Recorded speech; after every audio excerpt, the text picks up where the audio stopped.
What? Just your seat. This is my seat. There's another seat in the back there. Yeah, your seat's over here. Oh, I thought this was my seat. No, well, you can sit there too. It doesn't matter, I guess. I can't sit in there. Oh my god, this is the background texture. This is some really cool glitch art. Oh man, I wonder who decided to put this on the screen. It's so small. Who was it? I don't know. I see. It's so impossible to guess. I really like the toilet paper camera stand. Why would you go out and buy a fucking tripod when we have this? I feel like we have to. That's what I'm saying. And then Tyler's like, no, you need to get a tripod and whatever. I'm like, no, we can just use this. Collecting stories. The year is 1832. No, it's not.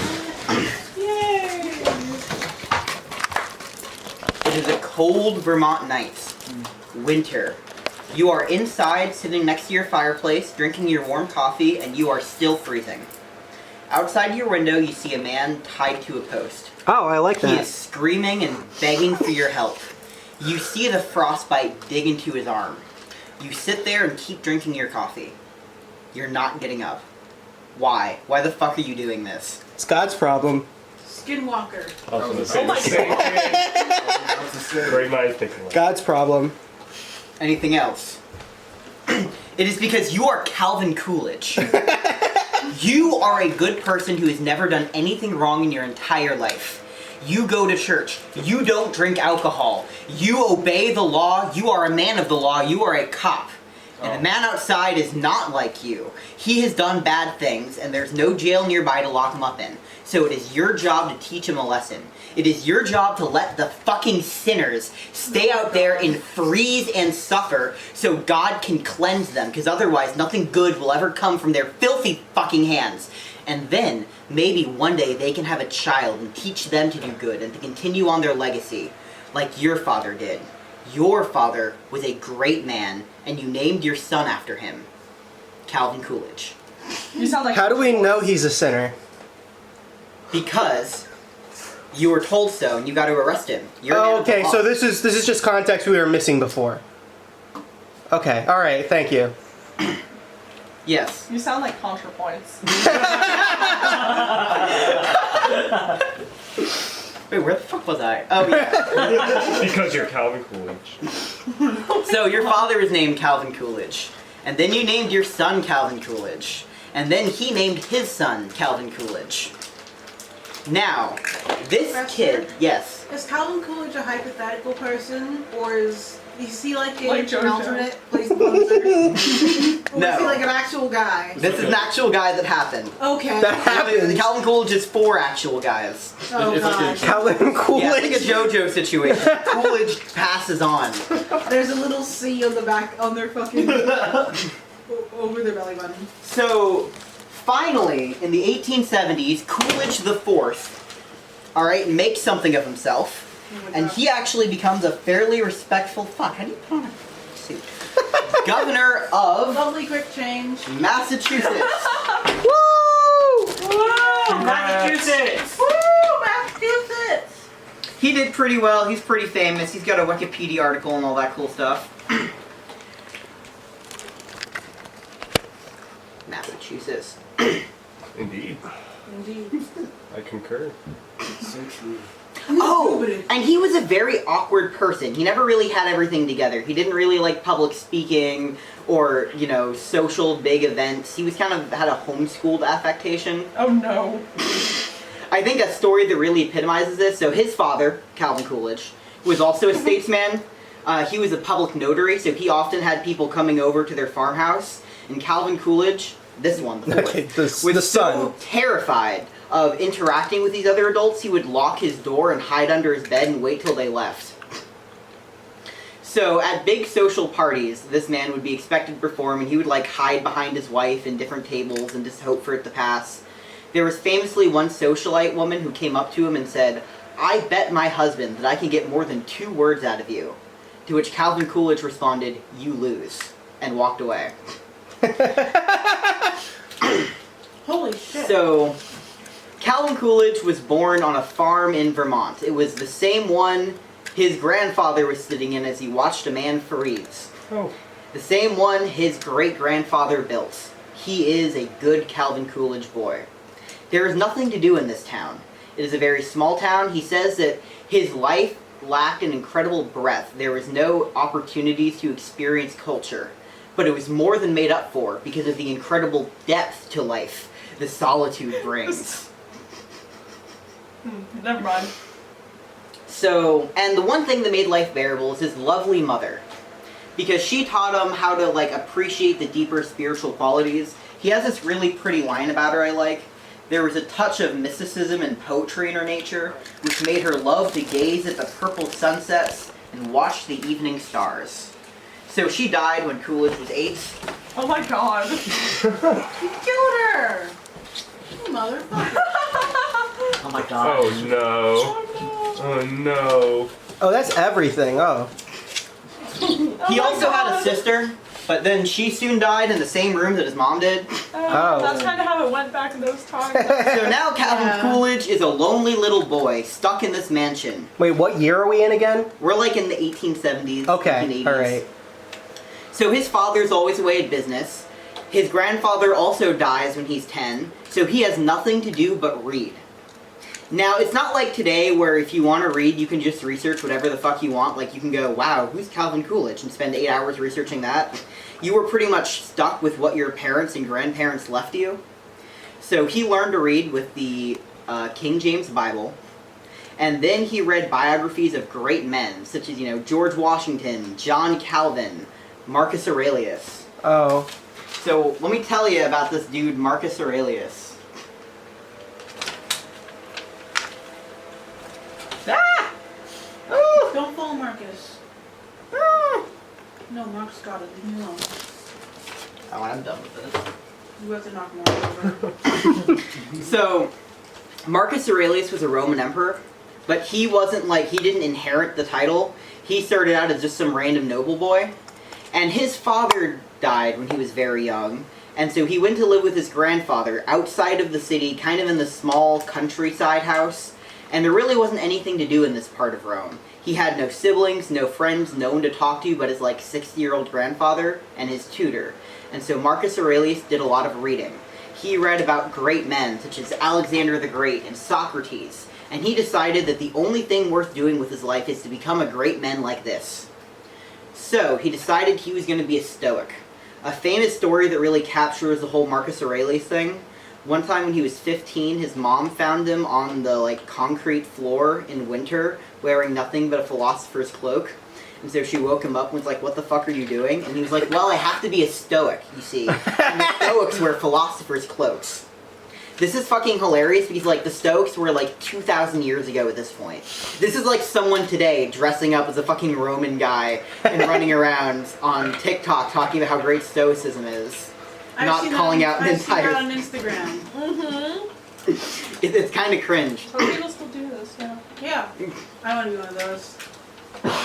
So anyways, due to complicated Roman politics, his family ends up in the center of the throne and his brother becomes emperor. And he talks about how he didn't try to kill his brother because he's a good person. He's better than everyone else. Because power gotten ill-gained is not power worth having. He was only going to become emperor if it fell in his lap. And so his brother dies and it falls in his lap. Damn. Now, Marcus Aurelius being emperor was actually probably the best thing that could have ever happened to Rome. Because most people who become emperor are trust fund kids, right? You were born as a prince, you were rich your whole life, and then when you become emperor, you get to start your orgy fest. It's great. But Marcus Aurelius is a fucking loser nerd who spent his entire childhood studying law and government. Oh my god. So the first thing he does when he becomes emperor is wow, this whole idea of having an emperor with massive amounts of central power is bad. Let's start creating bureaucracy and organizations. And let's get rid of this whole class system thing and let anyone who can apply for a job and as long as they have the merits rise through the ranks. And this system lasted 1,000 years and most of the great poets of Rome, are because he set this up. So go him. But this was really fucked up for Marcus Aurelius's soul. Because this is a fucker who was always trying to be perfect, right? Imagine then you have the weight of being in charge of the greatest empire on earth on you. So he realizes that every minute of my time is more important than everybody else. Because, I'm great. I'm the emperor. And so I have to live every minute of my life to the maximum effects. And he writes about the psychological torture he does to himself in his diaries, called Meditations. And now Meditations is known as one of the greatest Stoic texts of all time. If you look up Stoicism, this book will come up, which is funny because this was written 2,000 years later. But it's one of those like fucked up postmodern things where he was such a Stoicism fanboy that he has now become what we understand Stoicism to be. So the basic tenets of his philosophy is like, don't give a fuck and everything will be fine. He says like, if someone says something mean to you, ask yourself, does it have merit? If it has merit, say thank you and use that information to improve upon yourself. Okay, alright. If it does not have merit, don't listen to them because it doesn't have merit. I kind of vibe with this so far. And so there's no reason to ever feel that. Yeah. You can never be hurt unless you choose to let something hurt you. When was this? This was like right after Jesus. Like 100 80, yeah. Is this when Stoicism was created, or was it so it had like a resurgence here? Yeah, this is I the think so. I think Stoicism also had a resurgence around the time Calvin Coolidge was around. Did it? A little bit, yeah. And there seems to be a little bit of it going around now. Yeah. We're still talking about Marcus Aurelius, right? Yeah. Okay. I feel like Stoicism is often associated with toxic masculine values a lot of the time. I think the modern depiction of Stoicism would be that Chad Bojack. I feel like the modern depiction of Stoicism is like Andrew Tate.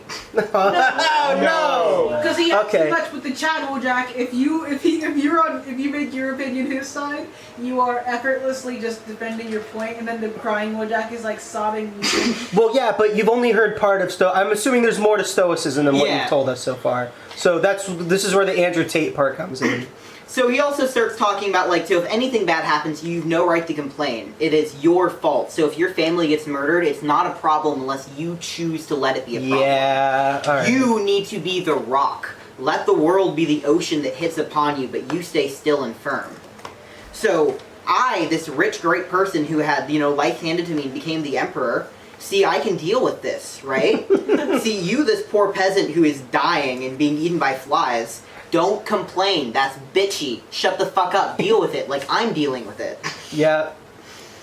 And I feel like a lot of what Marcus Aurelius says in his beautiful, poetic way is man the fuck up. That's kind of the essence of what he Throw on your big boy pants. Yeah. Also, fun fact, this Meditations he never wanted anyone to read because he believed it was improper to share a philosophy because that would feel like you were preaching. So this was published after his death.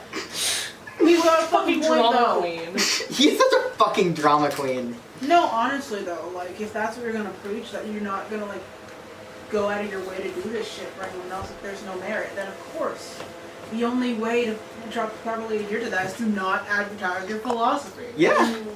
So Marcus Aurelius, he is the best person ever. He realizes this, right? And he has a son, Oh my god. Commodus. Yeah. Commodus? Yeah. That's a Is this cool where ass commodities comes from? It is not. Aw, it's really close. It does sound similar.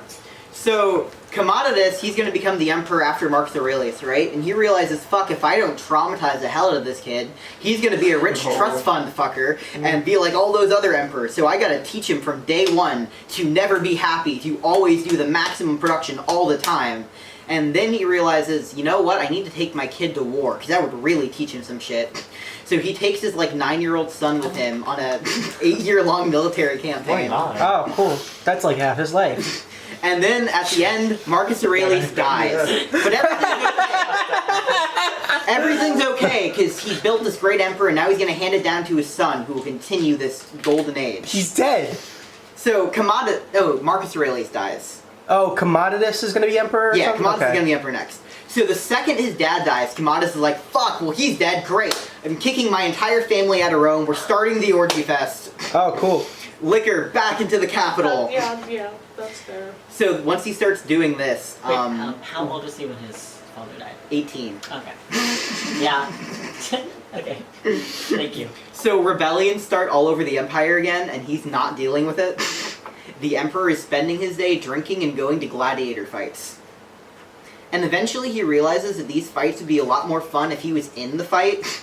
So he jumps out of his emperor box and he starts participating and he becomes a star. In fact, he has a like fighting persona. He is Hercules, which is why he always dresses up as Hercules and has that fucking lion mane over his head. What a man. So the Senate fucking hates this man. First of all, because his father was big on taking power away from the nobility and Senate and giving it to like normal people rising up. But also because he's just drinking and fucking around and they're like, the empire's falling apart, dude, do something. So they send an assassin after Commodus, right? But Commodus, he can't rule an empire, but he knows how to fucking kill people. And the guy assassinating him is like a rich old Senate dude who's never been in war. So Commodus slices his throat in front of everyone. It's like, oh, the Senate's coming after me? This is gonna be fun. Like Bernie Sanders after. January 6th, Bernie Sanders goes fucking postal. You know what? I feel like if Bernie Sanders went, fuck it, I'm just gonna shoot the entire GOP, he would do it. The way to go out, I guess. That's the ultimate. You're gonna die anyway. Like, hey, they're all in the same room they got ambushed in last time. Anyways, so Commodus starts running out of money for his giant orgy fest, and so what he does is he starts accusing random Senate families of treason, killing all of them and taking their treasury and using that to continually fund the party. Holy shit. And eventually Commodus dies at the hands of his favorite concubine, his sister. Damn! Oh! Gross. So, I don't know this for a fact, but I feel pretty certain in saying I think all that Calvin Coolidge got from this is that drinking is bad. Oh. Nothing about nothing the fucking sister. That's what happens to homeschool kids. And it's funny because when Calvin Coolidge becomes governor of Massachusetts, he actually does this right when Prohibition starts. And there's a lot of bills trying to get like medical alcohol passed because alcohol was really good for curing hysteria in women. Isn't that what Jay Gatsby did? Wait, what? Isn't that how he made his money in his pharmacies? Oh yeah, right. He Yeah. was like selling alcohol, like medical alcohol. Oh, I didn't know that. Yeah, he was yeah, that's how he made all his money. That's how he got rich. That's what Tom Buchanan like yelled at him about. I just listened to The Great Gatsby. Watch out, Roland. Oh shit, hell yeah. I might get the Co-lecture? words. Maybe. Yeah. Yo, no. But anyway, so Calvin Coolidge is a little bit of a wiener. And now, I want you to think about this as I change the board and we're going to have an intermission. Cut. What Recording. happened? I literally picked it up and it was just there. Coolidge. Coolidge. Get that vanilla Coke. Excuse me. Oh god, Vaughn, your head's in the camera. Oh no. Wait, what? There are two Coolidges because we are now in Act 2. Alright, Roland, during the intermission you suggested that you knew some of these fine men. I mean, I knew all the presidents, yeah. Oh, wait, Theodore William Roosevelt. Howard Taft, the thickest president. Oh, Huge, isn't it? Alright, tell me what y'all know about these three great men. I know Teddy used to make fun of Taft for being for his thickness. William Howard Taft got stuck in a bathtub. No. Theodore Roosevelt was like skinny dipping in his pool and got caught and he ran outside naked. I remember that. Taft used to ride a horse, and Roosevelt was like, "Stop! It does not do him any good, and it is cruelty to the horse." Woodrow Wilson. And then Woodrow Wilson was there, I guess. Tav had a dump truck. Didn't Taft die in office? Taft, he did not die in office. Oh. I would Taft kill is him. just, he was like a, do you know the Chicago political machine? Yeah, Nerd. not well. I covered it in class. Basically, some people would go around to a bunch of immigrant neighborhoods and say, hey, you're going to vote for me, right? I'm going to throw this great little party, you're all going to come, and then I'm going to send men to all your houses just to remind you to go vote. And so those people ended up winning a lot of votes. Yeah. Yeah, Chicago. Oh, I do remember the machine. We went over in freshman year. And so the head of the machine was this big fat cat, very literally, Mr. Taft. And he became president. Is that Don't you why love this some- country? Is that why there's some cats that are called Taffeta? We were not nice to him. He didn't last. I'm trying to find that fucking meme, bro. So these are the people in office as Calvin Coolidge is really kind of starting his education, coming up in the world. Woodrow Wilson had 2 terms? He did. That's crazy. He was a wartime president, and so that really boosts your popularity. There. Yeah, What especially war for was Woodrow Virginia, Wilson a he's part World of? War. World War One. Oh, I for some reason I was getting World War I and II mixed up. I don't know how I Yeah, did that. it's really easy. Yeah. They're the same war. Yes, Yeah. it's basically the same, and when it was Germany's fault in the end, you know. But alright, so Calvin Coolidge, he's going to college, right? And this is the first time he's ever interacted with people. Oh boy. Because he was no siblings, nothing but the old white people who would occasionally come by his house until he was 18. And so he kind of goes off the handles. He heavily implies that he was a big class prankster. He would like organize the pranks against the other classes. When he graduated college, his school did a thing where they voted 3 students to give a speech. One was like the most popular students, one was like most likely to be president, and the other was class clown. And Calvin Coolidge was class clown. He looks like a miserable little mime. He is so ashamed that he got the speech. In his autobiography, he talks about, and I gave a speech and made fun of different teachers, and I will forever be an apology for this, or some wiener shit like that. He's still apologizing. Weird. He's in the afterlife right now, still apologizing. This is why oh, he's no, in hell. It's like Junji Ito. God muted you. Alright, Oh, sorry, I so did that with my mind. You heard Junji Ito and that was it. he also does not do well in college. At all. And you just like being real. Alright, and Calvin Coolidge, he has a fucking legacy to uphold, right? He needs to be the perfect man like Calvin Coolidge and Calvin Coolidge and Calvin Coolidge. What the fuck are you doing? How are you going to become a great lawman with grades like this? And so he gets yelled at by his dad and he applies to law school. And he has to attach a letter saying, I apologize for my grades, but truly, look, I am a nice little boy. I know my father, he's a good man. People in my neighborhood say I'm a good man. I just fucked up a little in college. I'm sorry. And they let him in. So, he's in law school. And it's hard to put this into words, but he's a very particular kind of teacher's pet. Like, in his memoirs, he remembers jokes that the professors told and retells them like they're funny, and they're not. It's Well, like, you know, you only hear so many jokes back in those days. Very true. Yeah, know, they it's like- only had like. They didn't have shit posting back then. and he also didn't have funny What a people time. growing up with. Well, no, because the Theodore Roosevelt cruelty to the horse bit. But that shit was pretty funny.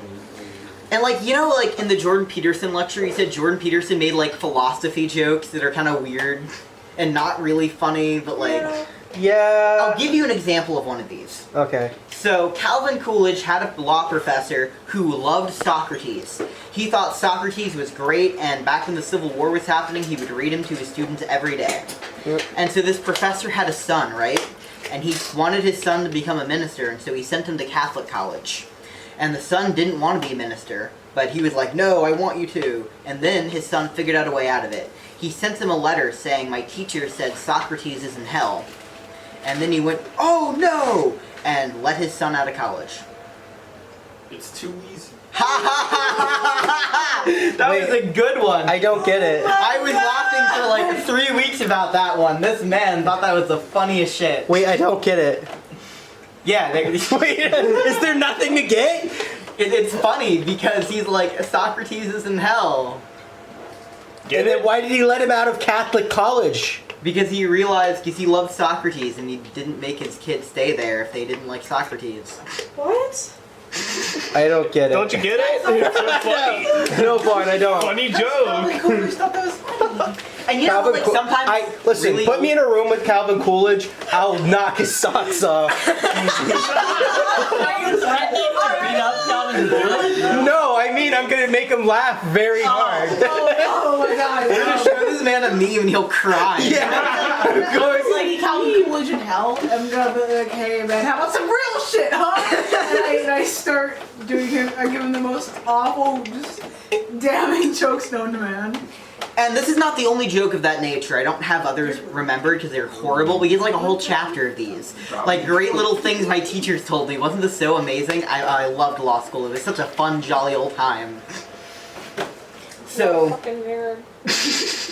Tyler, our battery is red and blinking. ooh. Yeah, I know, my favorite. Replacements, we can swap it out. All right, cut. Like argument post, and it was like really was different like- language because I didn't understand what's going on. Like cream-colored cookie that had like wings. Clotted cookies. Clotted cream, maybe. That my boyfriend thinks is hot. He's literally fucking. I can't see it. Oh, whose phone is this? Don't Yo, one of my friends is like obsessed. This One of my friends person like has no obsessed. sex appeal. Zero sex appeal. Who am I My passing this to? boyfriend was like, Baby no, Jesus. but imagine if he wasn't a cookie. I can't. He's a fucking cookie.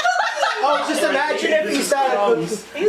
He's okay. Okay, all right. I get what he means. I get what he means. That over the fucking Wizard 101 characters, Roland? You think he's hot? Okay. All right, so Calvin Coolidge graduated. I'm not recording. Wait, Yes, wait. we are. Oh, wait, we are? Oh, shit. I'm so Okay. sorry. Oh god. Just said that on camera? We're still recording. Yeah.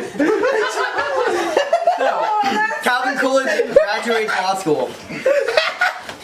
And his dad's like, okay, well that's cool, but you know, I'm a public notary, and your grandfather was a cop, and your great-grandfather is blah, blah, blah. What are you gonna do? What's your great thing? You just have a law degree. What, you gonna be a lawyer?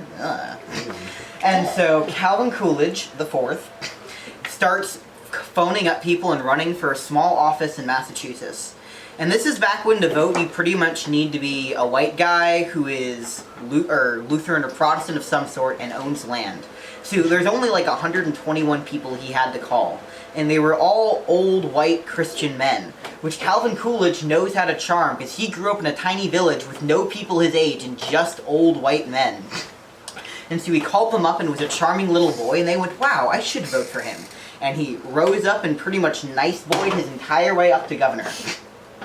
Because again, he hated talking and socializing with anyone. He refused to make public appearances, he just made little phone calls to the direct delegates.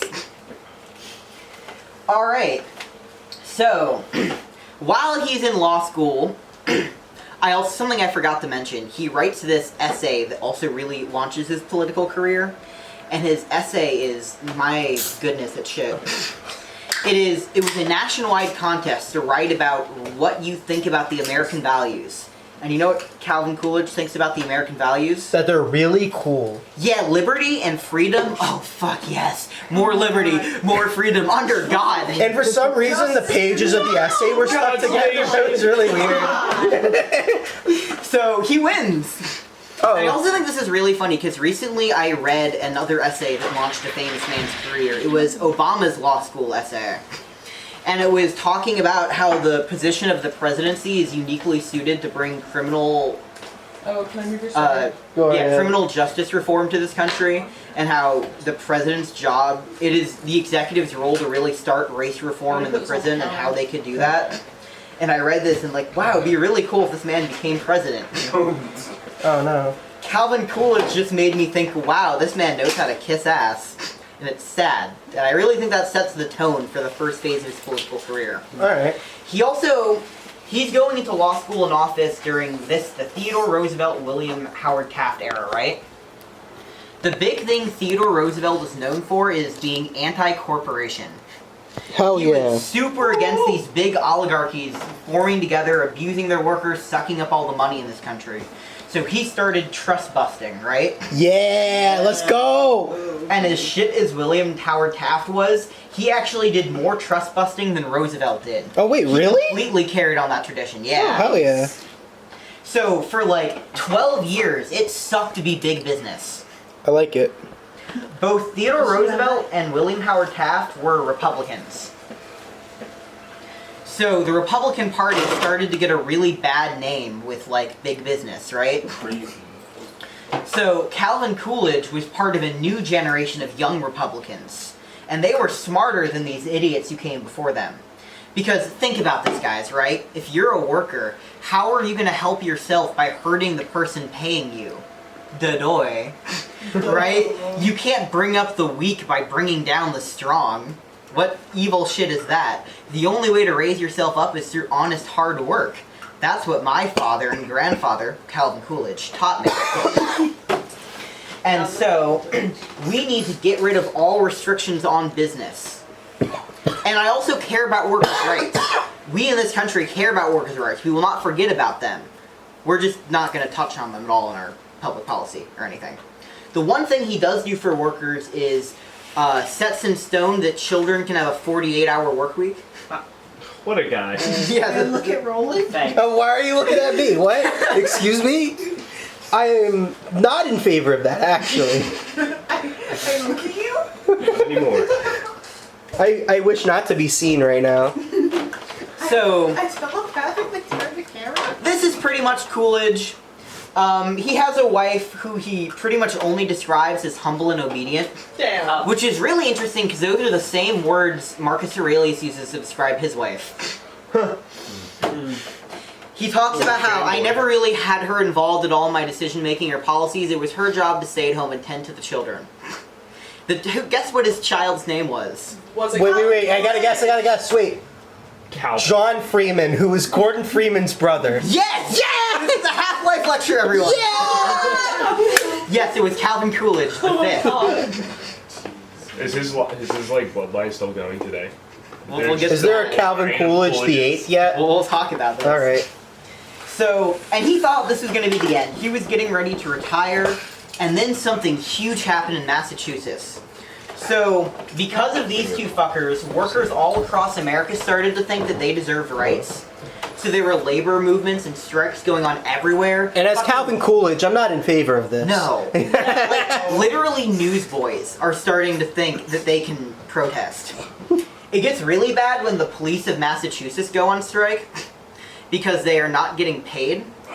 See, what the police want is to be associated with the labor union, and they want the same benefits and days off that everyone in standard labor unions get. And the police chief said, no, that is against the law. We cannot give police officers more money or days off. That is against the will of the people. So all the police officers say, fuck it, we won't show up to work, and Massachusetts descends into lawlessness. Ooh. So Calvin Coolidge is the governor at this time, and what he does, this brilliant man, he says, alright, I'm going to side with the old police chief because I know the will of the people is to not help the police because that's what it says in the law. So I'm going to bring in the National Guard, we're going to squanch the fuck out of these cops, teach them their lesson, make them beg for their jobs back and not give them any of their benefits. Oh. I saved the day! Calvin Coolidge did it! Woo! And that's the end of the lecture, everyone. We did it. And so this really makes his name ring. He's getting in newspapers all over, and the Republican Party is starting to see him as a possible figure. This is a particularly difficult time for the Republican Party in 1921. Woodrow Wilson, he wins World War I for us, right? And America was kind of not unanimously in favor of getting involved in World War I to begin with. There was a lot of people here who thought, like, this was a Europe thing. Why are we sending our sons to, like, go die and get traumatized about this? This is not our problem. Oh, this darkened. And Woodrow Wilson said we had to get involved in World War I in order to make democracy safe. Then, after World War I, Woodrow Wilson tried to get us involved in the League of Nations, which was like the prototype UN. Yeah. And a lot of people who were for the war were against this, because they were like, alright, we're willing to like go stop Germany, but we don't want to permanently be involved in European affairs. Why are we joining this League of European country nonsense? This is the surest way to get us involved in the next war. And so, international politics lost all favor and the Republican Party was waning. So in order to find a candidate who could possibly win, they were looking for a candidate who was pro-business so he could collect donations and was anti-League of Nations. And Calvin Coolidge was anti-League of Nations because he believed in only living within your means, right? And only worrying about your own stuff. He was a stoic. When he was in college, he only lived on $30 a month from his dad, even though his dad said, I'd send you more, because he said living on any more than $30 a month was sinful and proved you liked waste and prudence. That translates to $1,000 a month today. I mean, fair enough. He said if you have more money, it means you're wasting it on drink and women. Well, it doesn't mean you're spending it. So, he said he wants America to act like a good person does. Treat its money responsibly, not get in other affairs. So people were begging him. They came to him. Coolidge, please, according to his autobiography, be run for president for us. And he said, no. I cannot take this thing of power because then I would have to stop focusing on my governorship. That would be like ill-gotten power. And you know, power ill-gotten isn't power worth having. I will only take the presidency if it falls into my lap. Well, you have to like run, you know. You have to like have a campaign. No. I'm Wait, only going to be president if God just gives it to me. That's you can't. No, Hey, it's not how it works. Familiar.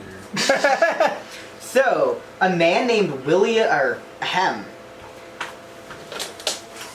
a new Republican candidate enters the field, and I'm just going to give a spoiler alert, he wins. Oh man, did you forget who he was? Yeah, he's not very important. Okay. Warren G. Harding. Warren G. Harding. Reporters at the time described his speeches as strings of words desperately looking for an idea to connect them. Damn. They were kind of savage in the 1900s. Damn. They cooked his ass. God damn. He liked talking about things like freedom and liberty, but never really gave any clear policy indicators. He never gave any direct answers as to what the fuck his administration was trying to do. So, he was having some trouble in the initial primary, so he asked Calvin Coolidge to be his vice president. And Governor Coolidge figured, well, you know, since someone literally begged me, they came to me and said, Calvin Coolidge, I will give you the vice presidency. I agreed, as a humble man. But he said there was a problem, because he refused, you know, get money from the government to furnish his housing, right? He was only going to live on money he made. And that meant he couldn't actually afford to live in D.C. So he came up with this elaborate plan to, like, stay in some weird apartment with his wife and shoved his kids in it and made some deal with, like, the house cleaning people so he could technically afford because he wanted to set an example. When Warren G. Harding heard about this, he was like, bro, what? And so he added something in the law that said the vice president got their official quarters. And because it was now in the law, and therefore the will of the people, Calvin Coolidge happily obliged. Okay. Which I believe is why the vice president has a quarter in the White House if they want it to this day. Okay. So, Warren G. Harding dies 2 years into his presidency. That makes him President Coolidge. Oh no! No! Fucking racist! He's going to instill us with hard American values. No, don't do it! No! In the height of prohibition! No! But it's okay, he's gonna fund the cops to make sure all those alcohol drinkers are right where they belong. No! Satan's pit. Get him out of there! Stop him! No, this is the bad ending. So, before we get to this fun story, he in his autobiography, he has a whole chapter about his experience as vice president, and I thought this was really interesting, because, like, I really have no idea what the vice president does. He says, like, they sit over and are the head of Congress, but, like, they don't have any impact on the votes unless they need a tiebreaker. Oh yeah. I was about to say they're just tiebreaker. Yeah. So what Calvin Coolidge said, the real power of the vice president is that he picks who to call on when there's floor debates. And he knows all the personalities in the Senate, and so if someone has radical values, he would just avoid calling on them and not giving them the floor. Or if people were prone to illogical bouts of passion, he would avoid calling on them. That sounds like a good idea. We should Well- all do that. His version of illogical bouts of passion is someone who disagrees with me. Now it's bad. But, you know, this is how he's looking at it. This is his frame, and he's trying to do what's best for America. So, vice presidents also get a vacation. At least back then. Did y'all know this? They get, like, fucking summers off. Oh, that's kind of sick. I kind of want to be a vice president was now. out of session. He just got to go back home and hang out. Oh yeah. Yeah, because the vice president's like the head of Congress, isn't he? Yeah. So he went back to his farmhouse in Vermont, at the Calvin Coolidge house. He was asleep at 2 a.m. when he got the telegram that he became president. Oh. So his dad woke him up, and he took him to the room and told him, and this happened in the very same room that his mom died and his sister died in. Oh no! Oh. And so now there was a matter of Calvin Coolidge needed to be sworn into office, right? Okay. But Calvin Coolidge, he was a humble man. He didn't want an inauguration. So he wanted to be sworn in a real simple environment. So he telephoned back to Washington and asked, hey, you know, my dad's technically a government officer. Could he just swear me in? And they were like, sure. And so his dad got the Bible he learned to read on. Okay. The Bible they had Calvin Coolidge read to his mother while she died. What the fuck? He put his hand on it and his dad swore him in as president. This is some movie shit. Right, I was like, this is an incredible plotline. We have like an artifact going on here. This is important. Put it in a game or put it in an Yeah, if you were to RPG. find this would be like at least like a level 10 item. Calvin Coolidge's Bible. Rare. It's fucking Genshin Impact Catalyst. Like, Yeah. And I want to tell a fun little story before we get to the rest. The story of how Calvin Coolidge, the third Calvin Coolidge president, his dad died. So, he lived at this little farmhouse, right? But once his son became president, people came flocking to it. And Calvin Coolidge, the third, was so happy to see his father and his grandfather and his philosophy finally. Alright, there are now 4 Calvin Coolidges, because this is Act 3. Did you label them? fuck. No, it would have been funny if we just. Coolidge's bizarre. Flower personifying. Wait, why did I just notice that? So, this is going to be Calvin Coolidge 2, 3, 4, and 5. They all look the same, except they're drawn by different people. The middle one's actually drawn by Tyler himself. Tyler is fucking phenomenal. I So, know. we're going to talk about the death of Calvin Coolidge III, President Coolidge's dad. Damn. So, he lived in the farmhouse that Coolidge I built way back when. And he lived a simple, perfect, good boy public notary life.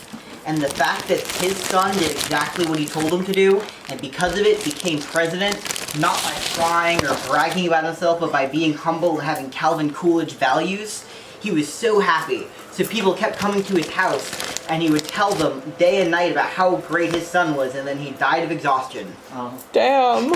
Exhaustion. That is how it is written. The death of Calvin Coolidge V. Uh-oh. So, Wait, I know this one. He was assassinated by Hoover, right? no. Okay. President Coolidge talks about the passing of his 16-year-old son's autobiography simply by saying the boy had a lot of potential and promise. But now he is dead. Alas, heavy is the price of being president. I was proud of my boy because he worked at a tobacco farm, and other kids asked him, why are you working here? If my dad was president, I wouldn't be working a shit job like this. And then my son said, well, if your dad was my dad, you would, because I believe in hard work. And people were jokingly calling his kid the first son, because, you know, first lady, first son. Yeah. And he said, please do not call me that, for I have not earned the title of president. Call it to some other boy who has perhaps earned the title. As for I must toil and earn my way. Okay, this guy's really sad. And his father said, and the fact that I heard my son say these things lets me know that he had a good future ahead of him. And then he died. He died playing soccer on the White House lawn. He got infected. Damn. By the bug. That's just what happens in those days, you know? Bro, what the fuck? And so ends the last Calvin Coolidge. Oh. Just a quick fun fact. What did Calvin Coolidge do with his presidency? What? Well, he had like 2 months of presidency, right? He had 2 years, and then Oh. he got reelected, so he had 6 years. What? Yeah. Oh, I thought this guy was just like a carryover until Hoover came around. Nope, he had some time to fuck shit up. In fact, Wait. he put Hoover into power. He brought Hoover as his economics chair. He's Oh, the reason okay. Hoover was anything. So wait. He put Hoover in as the economics chair. I hope everyone knows why this is very funny. Yeah. I get So- it. High five me right now. Motherfucker, high five me right now. Thank you. Herbert Hoover, his economics advisor, went to President Calvin Coolidge in the year 1928 and was saying, bro, the stock market's getting out of control. We need the government to come in and regulate it. And you know what Calvin Coolidge said? What? No. That would be wasteful of the government. We will not spend a cent more than we have to, so we will not get involved in the stock market. way. We will let businesses evolve naturally. What? And then he retires as president just a few months before the stock crash of 1929. So it was his fucking. He couldn't stop You're it. telling me the Great Depression was preventable? But it was Calvin Coolidge's fault. He knew it was going to happen and decided not to because that would be un-American. I I have can't. very crazy I'm things to pissed. say. Can we go back to when? Can we go back to when I thought you were threatening him with violence? Yeah, wait, I want to go back there, yeah. If I see this guy, it's done. It's on site. He was also really pro no farm subsidies, letting big businesses own the farm industry and farm the soil as much as they This want. dude invented the Dust Bowl. So, you know, great American legacy. Thank you, Oh Calvin my- Coolidge. You know, I think he would really like Lenny Kravitz from Of Mice and Men. I think he would really, because What the- he's just a hard-working, humble man. This dude is 2 for 2 on traumatic countrywide events. I think there's something funny to the fact that he also, when echoes of the Great Depression were actually already happening in the late 20s, because we think of like the Roaring 20s, wealth pouring in, we won World War I, partying, speakeasy booze, right? But the lower classes were actually still struggling as much as they were during the Great Depression, especially like the factory worker class. And Calvin Coolidge specifically avoided giving them any benefits because they had to work their way up. Oh my god. He's kind of like, it's stoicism, right? I worked my way up as a privileged white man in a rich little family, and it worked out for me, and so everyone else should do it too. I take it back, he wouldn't like Lenny Kravitz because Lenny ate ketchup with his beans. Ugh. Oh. I don't like And, Oh my and goodness, Coolidge- Calvin Coolidge actually writes what he eats for breakfast every morning, Oh. and I forget what it was, but it was like potatoes and ham and the most boring fucking American shit ever. Flower personified. he ate flour for breakfast, that's right. So, Calvin Coolidge is not remembered by any- oh, were you saying something? No, go on. Calvin Coolidge is not remembered by anyone. Yeah. He is one of the, You. me. He's considered one of like the forgotten presidents. And the few people who do remember him as this great man. Like I'm reading through his autobiography and people are saying if only we had humble presidents like this today. No. No. Also, Ronald Reagan was very inspired by Calvin Coolidge. Yeah, trickle down Said it. economics. Looks like it. And so occasionally, in the 90s, there was a small Coolidge resurgence because people were saying we need to bring back Reagan values and look at this great American. So it's just funny, I read these, like, only 5 people on the internet know about this man, and they're all in love with him, and it's so disturbing to read this. I mean, if you look at Tyler's social media page, you'll find 20 pictures of Calvin Coolidge with heart emojis around them. So I don't think you're going to talk about how other people are in love with By the way, in the description of this lecture, I've created a Calvin Coolidge playlist. It's like one of the songs about Calvin Coolidge that I like. Coolidge Core! Coolidge Core. And so please check it out, it's great. We're bursting a new fucking genre. I'm gonna end this off by talking about what happened to Coolidge's birthplace. The Coolidge House, Oh. the 5 generations. It has been preserved by a Coolidge Historical Society. In fact, the entire town has been preserved. No one lives there anymore. It has been perfectly kept as it was in the 1870s. So visitors can go there and experience the nature that created the great mind of Calvin Coolidge. And no one goes to visit it, right? Fanboys. What indeed? Nobody knows who Calvin Coolidge is, yet he has one of the best preserved birthplaces of all presidents. In fact, you can go into the room where he became president. His You- sister wait. died. Yeah, yeah. Oh my god! Field trip! Field Where trip! is that? Shout to you, field Can we trip! go? And I This love is in Vermont. Vermont. I There's thought just it a was few states north. Yeah, I Well, was fuck gonna say. it. Can we do this? Michigan. I would actually love to go. That sounds cool.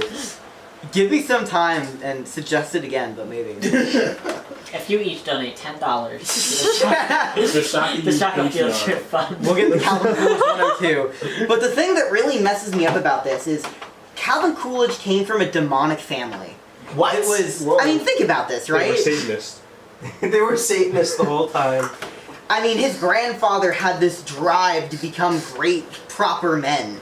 And you had to become Calvin Coolidge because you weren't allowed to have your own identity. You had to embody the spirit of Coolidgeness going forward. And the fact that this family obsessed with their correctness and how that would lead them to greatness has eclipsed the entire town. Their entire hometown no longer exists. There is no life there forevermore. There is nothing but Coolidge. But it also inadvertently started the Great Depression. And the Dust Bowl. Yeah. Alright, that has been shocking you, everyone. Coolidge War. Death. Coolidge. Great job. Last night I had a dream of Coolidge, 30th President Calvin Coolidge. You told me I had This is not a real song. You're making this up on the spot. it's real. What? He told me the Earth was overpopulated, so I had to kill 6 souls of my choice. What? That doesn't even rhyme.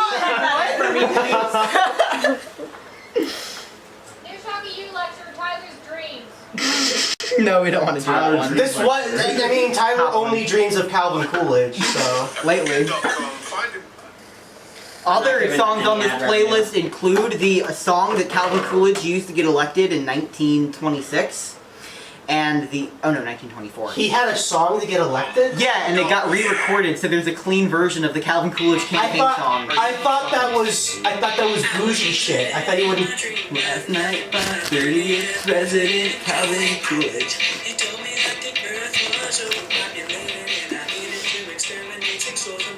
Oh wow. Those are actual quotes. That's the best Coolidge joint of them How all. many? 3. 2